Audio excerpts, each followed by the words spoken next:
Okay, good morning students. Today let's start chapter 12, metal. Okay, let me tell you what is there in the chapter. In this chapter we are going to study about the properties of metals, difference between metals and non-metals, importance of sodium, zinc and potassium in our living organisms, and mention the harmful effects of mercury and lead. Okay, so these are the basic topic that we'll study in this chapter. Okay, so in this chapter what we'll study is the first topic is metal. Okay यो chapter हामीले पहिला पनि पढिसकेको होला होइन class 8 तिर। यो च्याप्टरमा के छ भन्दा मेटलहरू कहाँबाट आयो र हाम्रो सराउन्डिङमा कस्तो कस्तो अब्जेक्ट्सहरू पाइन्छ।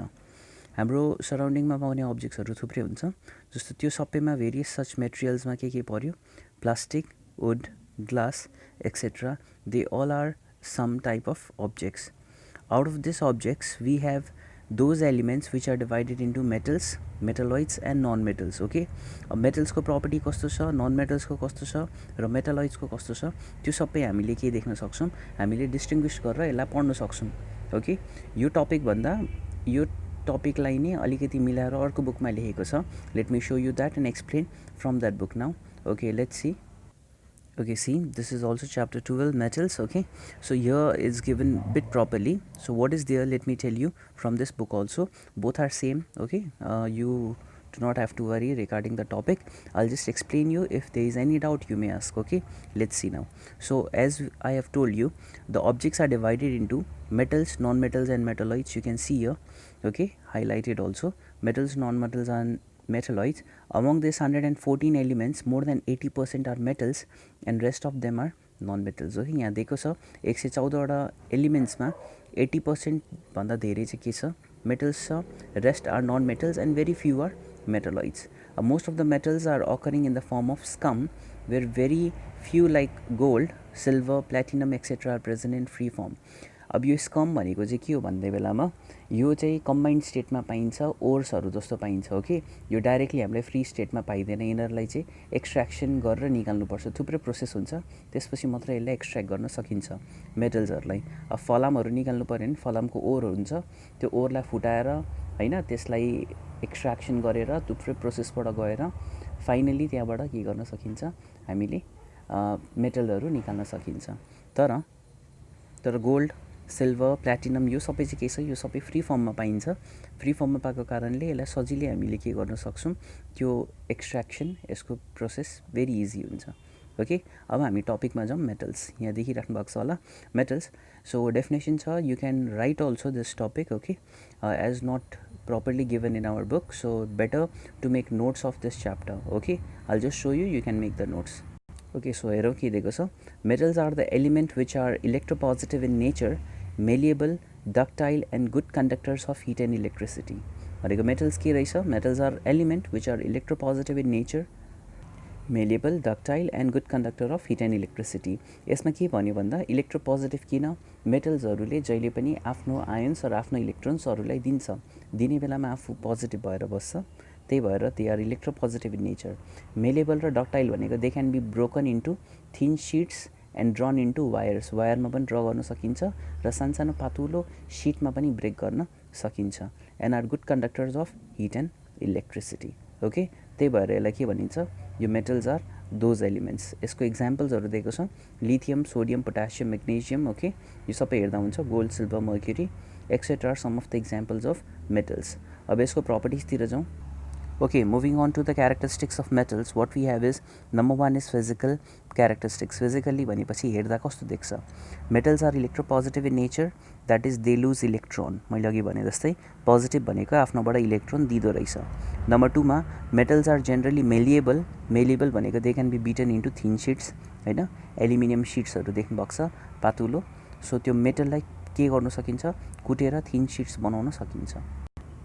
त्यसपछि they are ductile, they can be drawn into wires भनेको त्यसबाट पातलो पातलो तारहरू बनाउन सकिन्छ।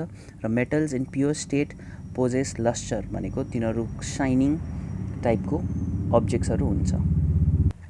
Okay, many physical properties are given. त्यसपछि metals are generally hard, त्यो हामीलाई थाहा छ. Metals are good conductor of heat and electricity. Heat र electricity pass हुन्छ त्यसबाट. Mostly metals possess high melting point, हैन, धेरै कडा भएको कारणले तिनीहरूको melting point पनि धेरै हुन्छ. They are sonorous, आवाज आउँछ तिनीहरूबाट. Most of them have high tensile strength, भनेको हतपति ब्रेक हुँदैन. ओके, त्यो भन्नु खोजेको. And generally metals have high density, अलिक गरुङ्गो हुन्छ. Metals are solid at room temperature except mercury, भनेको तिनीहरू solid, liquid र ग्यासमा solid stateमा हुन्छ. ओके, त्यसपछि आयो मेटालिक बन्ड. मेटालिक बन्ड भनेको के हो भन्दा कुनै पनि एटम्सहरू चाहिँ के गर्छ भन्दा अरू कुनै एटमसँग रियाक्ट गर्ने बेलामा अर कम्बाइन हुने बेलामा चाहिँ आफ्नो इलेक्ट्रोन अरूलाई दिएर आफू के हुन्छ, इलेक्ट्रो पोजिटिभ हुन्छ. यहाँ त्यही गरेको छ. यहाँ हेर्नुहोस् त, मेटालिक बन्ड भनेको के हो. ओके, मेटालिक बन्ड भनेको के हो, let me tell you. Metallic bond भनेको यहाँनिर के दिएको छ भन्दा मेटल्सहरूको प्राय जसो इलेक्ट्रोनिक कन्फिगरेसन हेर्नुभयो भने, अरू लास्ट सेलमा अस्ति हामीले इलेक्ट्रोनिक कन्फिगरेसन बनाएको थियौँ, त्यस्तो इलेक्ट्रोनिक कन्फिगरेसन टर्ममा यदि त्यसलाई हेर्नु पऱ्यो भने त्यो जेनरली कस्तो हुन्छ, तिनीहरूको लास्ट सेल इन्कम्प्लिट हुन्छ. इन्कम्प्लिट भन्नाले इलेक्ट्रोनहरू पुरै आएर के भएको हुँदैन, भ्यालेन्सी तिनीहरूको कम्प्लिटली जिरो भएको हुँदैन. ओके, लास्ट सेलमा कि त एउटा इलेक्ट्रोनले पुग्दैन, कि त दुईटाले पुग्दैन, कि पाँचवटाले पुग्दैन, कि फेरि सातवटाले पुग्दैन. त्यसरी चाहिँ इन्कम्प्लिट भएर बसेको हुन्छ.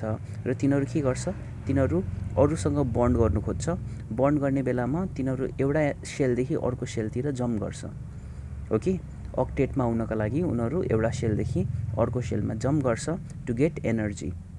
सो त्यसले गर्दा मेटल एटम्सहरू जब जम्प गर्छ तिनीहरूले आफ्नो एनर्जी और आफ्नो इलेक्ट्रोन्सहरू लुज गर्छ. लुज गर्ने बित्तिकै electron they become positively charge. अनि त्यो जुन नेगेटिभ चार्जेसहरू हुन्छ त्यो नेगेटिभ चार्जेसहरू एक ठाउँमा बस्छ. तिनीहरूलाई चाहिँ इलेक्ट्रोन सी भनेको छ. यहाँ हेर्नुहोस् त, तलबाट फोर्थ लाइनमा दिएको छ, electron she has a negative charge and metal atoms have a positive charge. अनि त्यसले गर्दा चाहिँ फोर्स अफ एट्र्याक्सन हुन जान्छ, which is a metallic bond. यहाँ तपाईँ देखिराख्नु भएको छ होला, फिगर हेर्नुहोस् त, एउटा पोजिटिभ देख्नुभयो, अरू सबै नेगेटिभ देख्नुभयो. पोजिटिभ भनेको सबै मेटलको बन्ड्सहरू हो, नेगेटिभ भनेको त्यो इलेक्ट्रोन्सहरू हो. भनेपछि यिनीहरूको बिचमा एट्र्याक्सन, पोजिटिभ र नेगेटिभ एट्र्याक्ट भइरहेको छ. यो चाहिँ के फर्म भएको, यो मेटालिक बन्ड फर्म भएको. ओके, अब यसमै तपाईँहरूलाई सानसानो क्वेसन्सहरू छ. किन चाहिँ मेटल साइन गर्छ, मेटलको फिजिकल प्रपर्टी त साइनिङ छ, तर किन चाहिँ त्यो साइन गर्यो त्यसलाई हेरौँ. जस्तो यहाँ दिएको छ, why do metal shine. In all the metals they have incomplete outer shell and they have loosely bonded electrons. अहिले भर्खर हामीले भने जस्तै तिनीहरू सबै लुजली बन्डेड हुन्छ, लास्ट सेलमा कम्प्लिटली फुलफिल्ड इलेक्ट्रोन्स हुँदैन. The loosely bonded electrons absorb energy and jump in the higher shell. भनेपछि मासतिर जम्प गर्नु खोज्छ. But this electrons do not remain in the higher shell for a long time. Jump त गरेर अर्कोतिर जान्छ, तर त्यो धेरै समयसम्म त्यहाँ बस्न सक्दैन. तिनीहरू आफ्नै सेलमा रिटर्न आउँछ, जसले धेरै एनर्जी रिलिज गर्छ, रिटर्न आउनुमा पनि जानुमा पनि. ओके, सो यो रिलिज एनर्जीको कारणले चाहिँ मेटलहरू जेनरली साइन हुन्छ. क्वेसन आइदियो भने why do metal shine, class 9 हो होइन. सो क्वेसन्सहरू आइदियो भने तपाईँहरूले यसरी नै लेख्नुपर्ने हुन्छ. मेटल्सको लास्ट सेलमा इलेक्ट्रोन्सहरू के हुन्छ, कम्प्लिट आउटर सेलमा भएको हुँदैन. They are loosely bonded electrons. So due to this they jump to higher energy shells and when they jump they can't stay for a long time over there. They have to come back to their shell, and while coming they release the absorbed energy and this energy makes the metal to shine. Okay, यो answer हुन्छ त्यसको. त्यसपछि आउँ, why are metals malleable in nature. अब मेटल्सहरू किन malleable नेचरको हुन्छ भन्दा यसमा पनि समथिङ त्यही हो. Metallic atoms lose their outermost electron. हामीले यो पढेको अहिले भर्खर माथि सी मोडलमा होइन. After losing electron metal atoms become positively charge and as we hammer them with the help of metal or hammer, these positively charged metal atoms come close to each other, but due to the opposite charges this atom repel to each another and try to move apart. In this process every atom strikes or try to get a new place. As a result metal turns into a thin sheet. यहाँ के भन्यो भन्दा metal किन malleable हुन्छ. Malleable भनेको पहिला बुझौँ. Malleable भनेको पातलो थिन सिटमा ब्रेक गर्नु होइन. तपाईँहरूले त्यो देख्नु भएको होला, एल्युमिनियम सिटहरू हामी ढोका तल लाउँछौँ सेतोहरू होइन. टिनाको पातलो छानाहरू बनाउँदा टिन केबाट बनेको होइन, टिन पनि एउटा मेटलै हो, त्यसलाई इङ्ग्लिसमा पनि टिनै भन्छ, टिनबाट बनेको हुँदो रहेछ। त्यस्तो पातुलो मेटललाई त्यस्तो पातुलो छाना जस्तै पातुलो कसरी बनाउन सकिन्छ त, होइन? तिनीहरू त पातलो हुँदैन। अब त्यसलाई कसरी चाहिँ त्यसरी पार्ने हो भन्दा यहाँ के भनेको छ, मेटल एटमहरू लुजली बन्डेड गरेको हुन्छ। लुजली बन्डेड गर्ने बेलामा जहिले तिनीहरूलाई ह्यामरले हानिन्छ तिनीहरूको के हुन्छ, तिनीहरूको सबै पोजिटिभ चार्जेसहरू एकापट्टि भेला हुन्छ। अनि तिनीहरूको अपोजिट चार्जेसहरूको कारणले गर्दा तिनीहरू के गर्छ, अब जस्तो तिनीहरू पोजिटिभ चार्ज मात्रै छ, अब पोजिटिभ चार्जेसहरू त एकसँगै आउनु खोज्दैन, होइन? लाइक चार्जेस रिपेल, त्यही भएको कारणले यिनीहरू रिपेल गर्छ अनि सबै टाढो जान थाल्छ। त्यति बेलासम्म इलेक्ट्रोन हुँदैन। त्यही भएको कारणले तिनीहरू एउटा नयाँ ठाउँमा जानु खोज्छ। त्यो नयाँ ठाउँमा गएको कारणले यहाँ के गर्छ, मेटल्सहरू पातुलो सिट्सहरूमा फर्म भएर बस्छ। अब त्यो पातुलो सिट भनेको चाहिँ पछि भएर मोडिफाइड भएको छानाहरू भनेर बुझ्न सकिन्छ। सुरुमा चाहिँ धेरै इलेक्ट्रोन्सहरू हुन्छ, ह्यामरिङ गर्ने बेलामा सबै इलेक्ट्रोन्सहरू चाहिँ पर गएर पोजिटिभ चार्जेसहरू एकापट्टि एकुमुलेट हुन्छ। त्यो एकुमुलेट भएपछि त्यो सबै पोजिटिभ चार्ज हो, तिनीहरू रिपेल हुनु खोज्छ।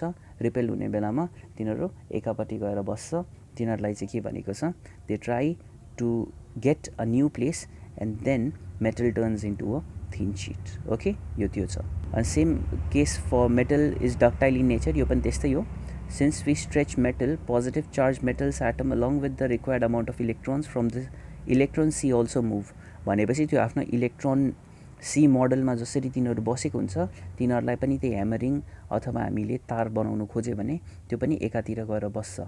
So finally the long and thin wire also has the metallic character, भनेपछि तिनीहरू एकातिर गएर बस्छ, त्यसमा पोजिटिभ नेगेटिभ दुइटै हुन्छ, भयो भने तिनीहरूले पनि कन्डक्सन गर्न सक्छ, होइन? जसरी मेटलबाट हिट एन्ड इलेक्ट्रिसिटी पास हुन्छ, त्यो तारबाट पनि हिट र इलेक्ट्रिसिटी पास हुन्छ। Okay, after that, metals have high melting and boiling point. Why? Metals have a strong melting point. As a result of this strong melting bond, all the atoms of the metals are strongly held to each other.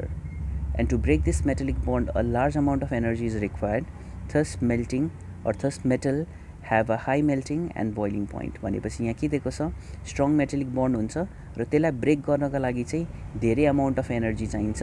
त्यही amount of एनर्जीलाई नै high melting र boiling point भनेको हो।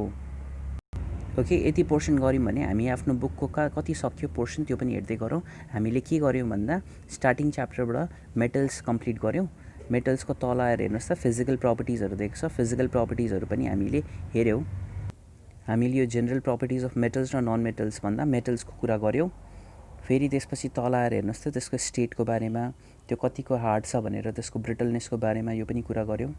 Number 3 मा metallic lustre भनेको त्यो कतिको sign गर्छ गर्दैन त्यसको पनि कुरा गऱ्यौँ। नम्बर 4 मा त्यसको मेलिएबिलिटी भनेको त्यही ब्रेकन इन्टु थिन सिट्स, त्यो पनि गऱ्यौँ। अहिले भर्खर हामीले डक्टिलिटीको बारेमा पनि कुरा गऱ्यौँ। डक्टिलिटी भनेको वायरको फर्ममा लिएर जानु। यहाँ यो डेफिनेसन्सहरू छ।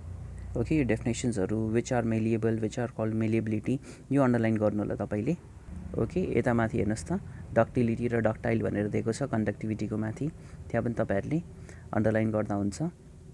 त्यसपछि यो कन्डक्टिभिटी पोर्सन अलिकति गर्नु बाँकी छ, त्यो गरौँला अहिले। Okay, then we have done regarding this sonorous sound, साउन्डको बारेमा भयो।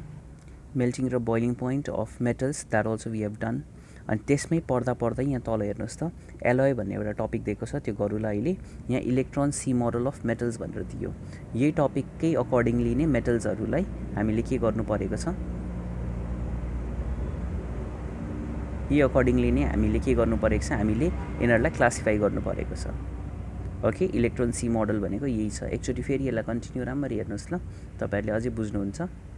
Okay, this is the topic. अनि क्वेसन एन्सर्स पनि यही छ। वाइ डु मेटल साइन, हाम्रो बुकमा पनि छ यो।